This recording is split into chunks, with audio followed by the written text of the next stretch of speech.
Alors qu'une grande confusion règne au sujet de la vie après la mort, il nous a semblé bon d'aborder ce thème à la lumière de la parole de Dieu. Nous parlerons pour commencer de l'origine et du sens de la mort. Il est étrange de constater que les hommes se préparent à tout sauf à la mort. La mort ramène tous les hommes au même niveau. Tous voudraient l'ignorer, mais tous doivent l'affronter.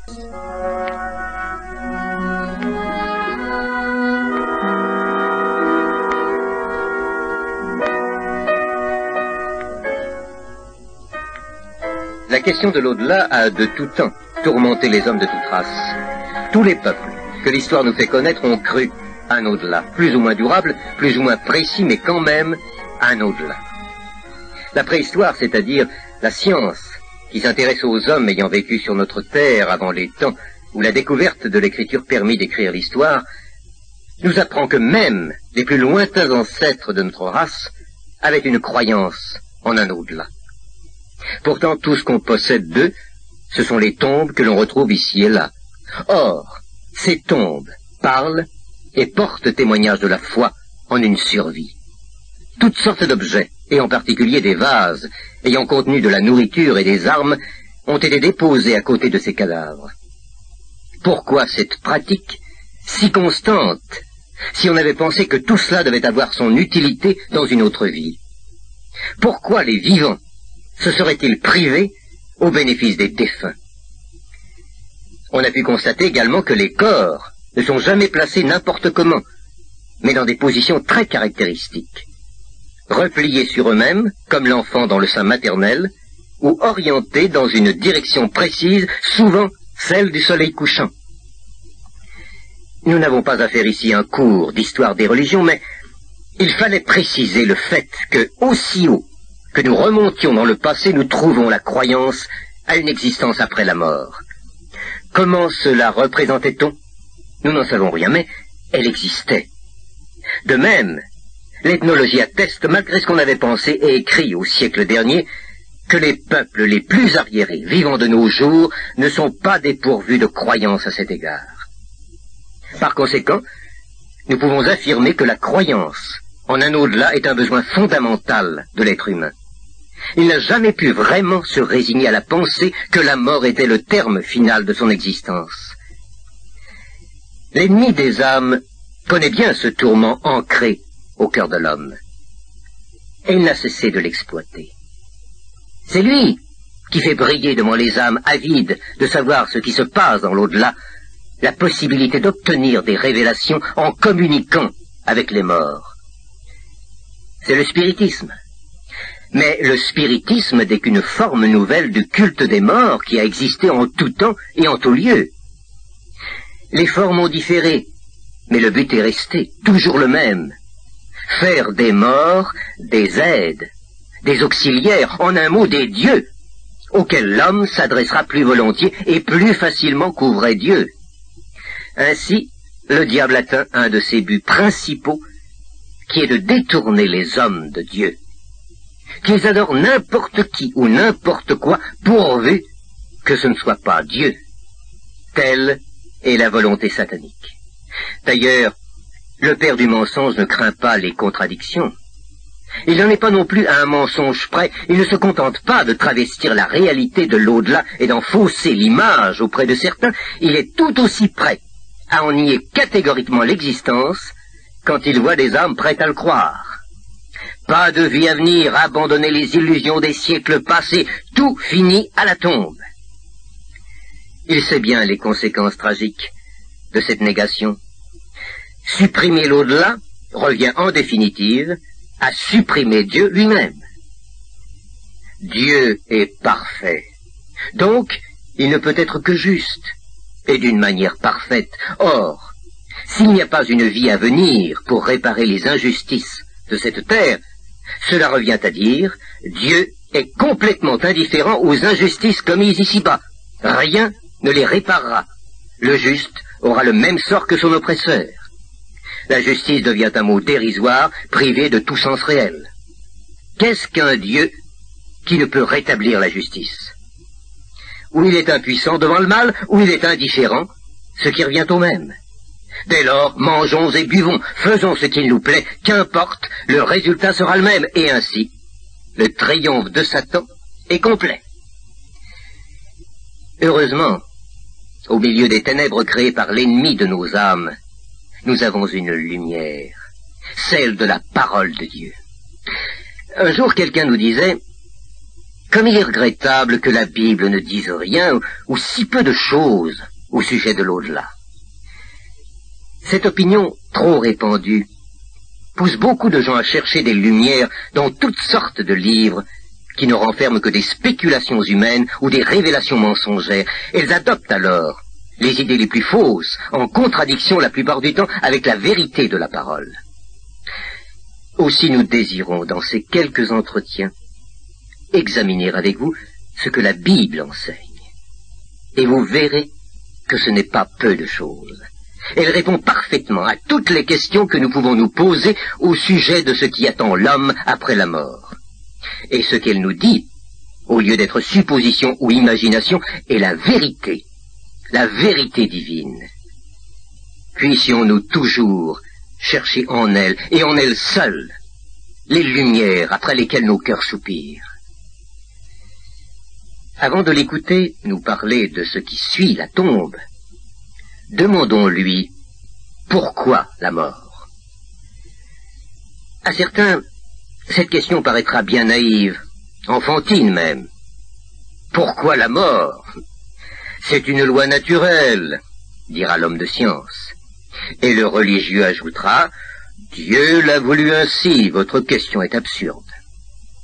En effet, l'intelligence humaine ne possède aucune explication réelle, mais la parole de Dieu renferme la réponse.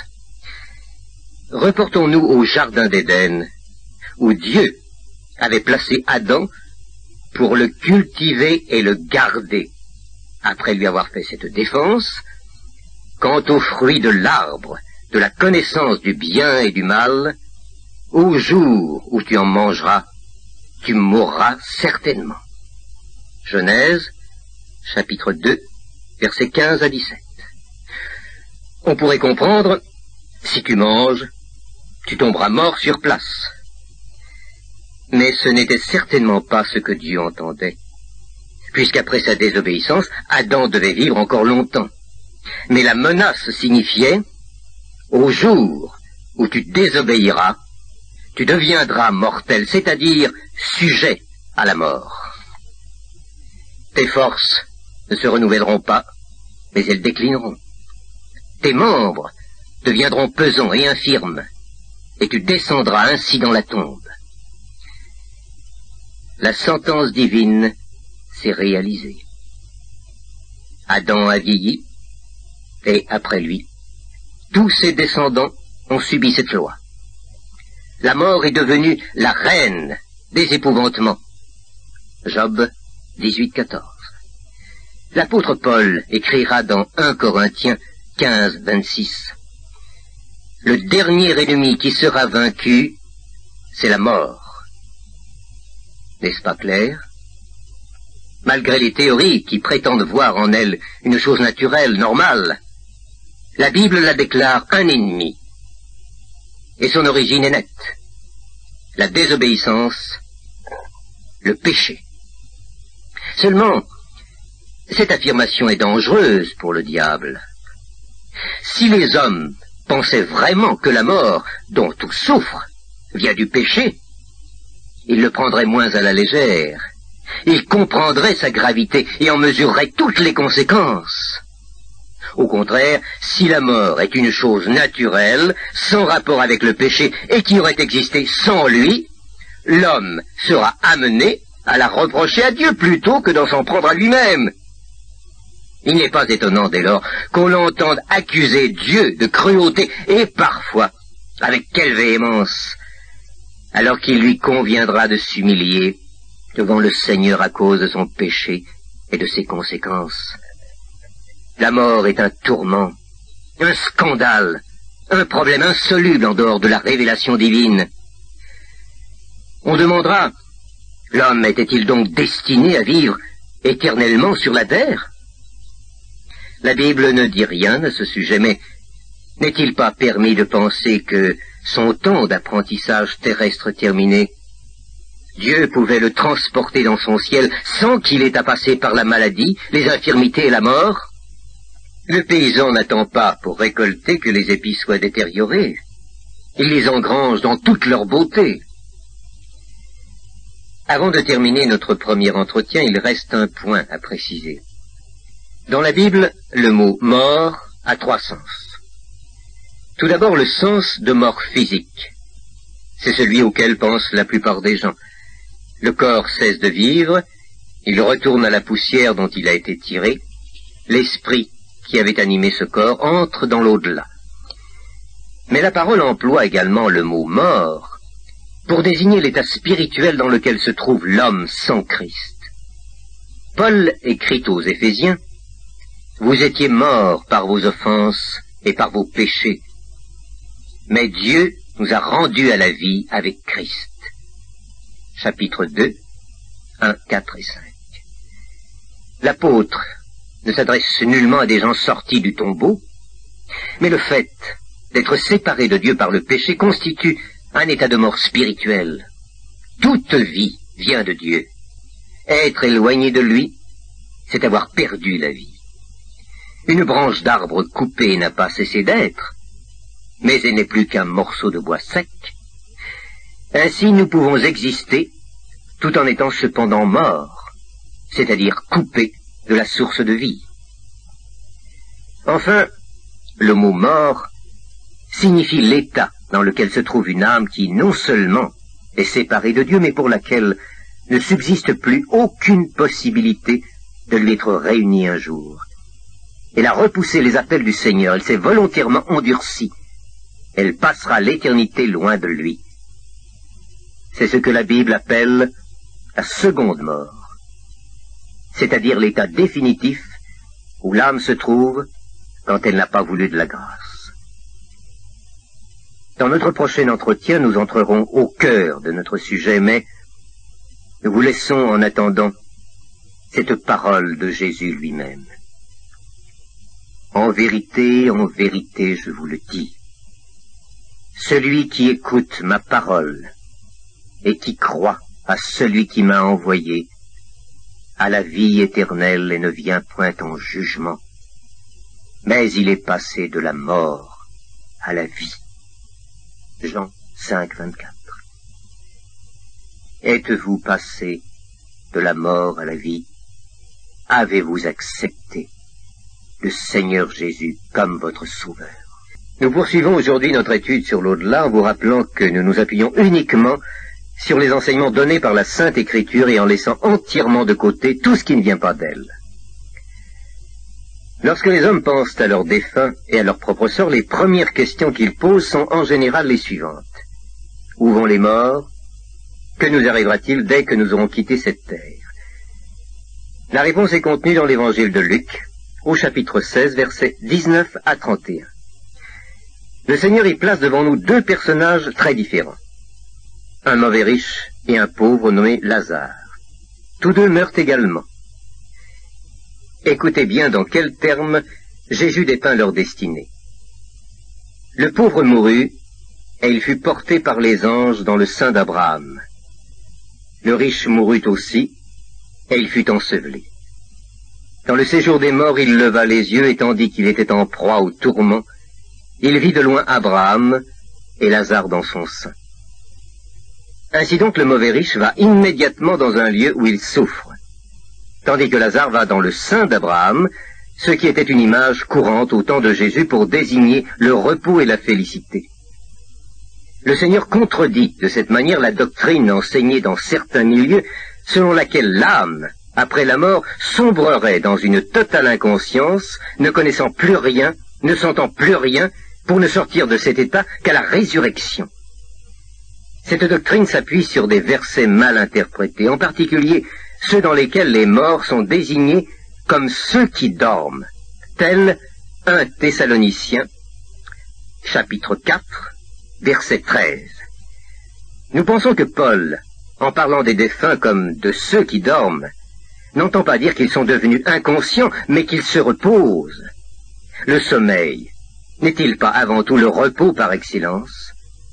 L'apôtre ne se met sûrement pas en contradiction avec tant d'autres passages de l'Écriture qui prouvent que la mort n'est absolument pas suivie d'un état d'inconscience. Aux brigands repentants, Jésus affirme, « Je te le dis en vérité, aujourd'hui, tu seras avec moi dans le paradis. » Luc, chapitre 23, verset 43. Il ne lui dit pas, tu vas être inconscient jusqu'à la résurrection, ce qui n'aurait pas été une réponse à ce cri du malheureux, « Souviens-toi de moi, quand tu viendras dans ton règne. » Le Seigneur a dit aussi, « Celui qui croit en moi ne mourra jamais. » Jean, chapitre 11, verset 26. Comment concilier cette déclaration avec la supposition d'une inconscience se prolongeant à travers combien de siècles? L'apôtre de son côté déclare « Christ est ma vie, et la mort m'est un gain. » Philippiens chapitre 1, verset 21. Il lui aurait été absolument impossible de s'exprimer de la sorte s'il avait cru tomber dans la conscience, bien au contraire. Il lui arrive d'affirmer à 2 reprises qu'il préférerait, s'il n'avait le sentiment d'être utile ici-bas, quitter cette terre pour être avec Christ. Voici ces 2 textes. J'ai le désir de m'en aller et d'être avec Christ, ce qui est de beaucoup le meilleur. Philippiens chapitre 1, verset 23. Et nous aimons mieux quitter ce corps et demeurer auprès du Seigneur. 2 Corinthiens chapitre 5, verset 8. Être avec Christ ne peut signifier que vivre d'une manière consciente. Une présence que nous ignorons est comme s'il n'était pas. Si Paul désire si ardemment partir de cette terre, c'est qu'il sait qu'il jouira alors d'une présence de Christ dépassant infiniment tout ce qu'il est possible de réaliser ici-bas. Mais le texte décisif est celui de Luc, au chapitre 16, déjà cité, car il indique clairement ce qui arrive aussitôt après la mort. Le méchant commence à souffrir, tandis que le racheté est dans un bonheur qui s'exprime tout entier, comme le dira Paul, dans le fait d'être avec Christ. Il est ainsi répondu d'une manière précise et certaine à la question posée, où vont les morts? Le rebelle va dans un lieu de tourment, qui est comme une sorte de prison préventive, mais le juste, c'est-à-dire celui que Jésus a justifié, se repose dans la présence de son Sauveur. Envisageons maintenant la seconde question, que font-ils? C'est là d'ailleurs que l'imagination humaine se donne libre cours et que les erreurs se multiplient. Nous venons de voir que les morts, en Christ, se reposent. Cela exclut donc une activité. On nous objectera les versets, particulièrement ceux de l'Apocalypse, où il est parlé du service des saints et de l'activité céleste. Une telle objection résulte d'une incompréhension. On confond ce qui se passe avant la résurrection avec ce qui a lieu après la résurrection. Dans le passage de Luc, au chapitre 16, le mauvais riche, aussi bien que Lazare, ne sont pas ressuscités. Ils le seront plus tard. Nous parlerons de la résurrection dans notre prochain entretien. Le Seigneur décrit ici l'état dans lequel les âmes se trouvent et demeurent depuis le moment où elles quittent cette terre jusqu'à celui de la résurrection. Il s'agit d'un état intermédiaire, d'une position d'attente. Un jour viendra où les rebelles ressusciteront pour le jugement, mais auparavant, les justes seront déjà ressuscités pour entrer dans une nouvelle vie où ils auront une activité. En attendant ce grand jour, ils se reposent. Comment concevoir ce repos? Ainsi que nous l'avons déjà dit, Paul le définit comme le fait d'être avec Christ. Cela doit nous suffire. N'est-ce pas la chose essentielle? Qu'importe le reste, le lieu où nous serons, l'aspect qu'il pourra présenter. Quand on admire un beau tableau, fait-on attention au cadre? Quand on retrouve un être très cher, le lieu de la rencontre s'efface. Ce que nous regardons avidement c'est le visage aimé et non l'entourage. Si nous aimons vraiment le Seigneur, nous nous réjouissons à la pensée d'être un jour avec lui. Et tout ce qui sera autour de lui nous intéresse en définitive fort peu. Tout cela sera certainement merveilleux, mais ne pourra que pâlir et disparaître devant l'éclat de sa personne.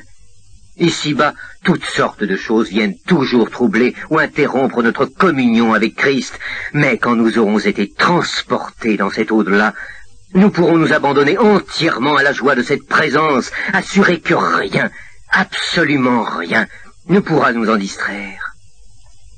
À ce propos, il importe de réagir contre des conceptions qui n'ont aucun fondement dans la Bible. Certains pensent et enseignent que les morts voient les vivants, et ils trouvent en cela une certaine consolation. Il leur est précieux, disent-ils, de savoir que le regard de leurs disparus repose sur eux. Mais il faut reconnaître que la Bible ne parle nulle part d'une telle possibilité. N'est-il pas évident, d'autre part, que si les morts voyaient ce qui se passe sur la terre, il deviendrait impossible de parler de leur repos. Dans le fait de désirer que les âmes qui nous ont été chères puissent nous voir depuis l'au-delà, n'y a-t-il pas, il faut oser le dire, une certaine part d'égoïsme? Autre conséquence de ce fait, les morts se reposent et par suite, il serait contradictoire d'admettre qu'ils puissent agir en faveur des vivants. Nous n'avons dans toute la Bible aucune mention ou la moindre indication d'une prière adressée par un mort en faveur des vivants. Il n'y aurait que celle du mauvais riche, dans Luc, au chapitre 16, qui demandait à Abraham d'envoyer Lazare sur la terre pour avertir ses frères, mais sa demande lui est péremptoirement refusée. Ils ont Moïse et les prophètes, qu'ils les écoutent. Le seul exemple contenu dans la Bible d'une prière faite par un mort amène donc un refus d'écouter. N'est-ce pas décisif? Il est question dans la Bible de nombreuses interventions d'anges en faveur de personnes en danger. En d'autres occasions, ils apportent des messages ou transmettent des révélations de la part de Dieu, mais jamais on y trouve un mort chargé d'une semblable mission. Beaucoup de gens cherchent à entrer en contact avec leurs défunts, ignorant la plupart du temps que la chose est condamnée d'une manière absolue. Elle constitue devant Dieu une abomination. On lit dans le Lévitique, « Ne vous tournez point vers ceux qui évoquent les esprits. » Il s'agit des esprits des morts. Et encore, si quelqu'un s'adresse aux morts et aux esprits, je tournerai ma face contre cet homme, je le retrancherai du milieu de mon peuple. Chapitre 19, verset 31, chapitre 20, verset 6. Nous lisons également dans le livre du Deutéronome au chapitre 18 et au verset 11 et 12 qu'on ne trouve chez toi personne qui interroge les morts, car quiconque fait ces choses est en abomination à l'Éternel. Et c'est à cause de ces abominations que l'Éternel, ton Dieu, va chasser ces nations devant toi. Le roi Saül est abandonné de Dieu et périt tragiquement parce que, est-il dit, dans le premier livre des Chroniques, au chapitre 10 et au verset 13, il interrogea et consulta ceux qui évoquent les morts. Nous nous arrêterons là, mais nous pourrions citer d'autres passages de la parole condamnant d'une manière absolue l'évocation des morts. Qui veut obéir à Dieu et ne pas encourir son jugement doit se tenir éloigné de semblables pratiques, de quelque nom qu'on puisse les désigner. La plus grande prudence est indispensable en cette matière. Avant de terminer, précisons également qu'il est impossible de trouver dans la Bible un seul verset recommandant aux vivants de prier pour les morts. Si les défunts avaient besoin des prières des vivants, il serait inconcevable que les écrivains inspirés de l'Ancien Testament, les apôtres et Jésus lui-même, soient demeurés muets sur un sujet qui aurait eu une telle gravité. Ce silence de tous est parfaitement concluant. Les morts en Christ sont dans leur repos avec Christ. Les autres sont entre les mains du juste juge, dont nous n'avons pas à craindre que le jugement soit entaché d'erreur ou d'imperfection. La conclusion s'impose d'elle-même. À la mort, deux chemins s'ouvrent devant l'homme. L'un mène à la paix et au repos, l'autre au tourment. Et c'est à nous de faire notre choix maintenant.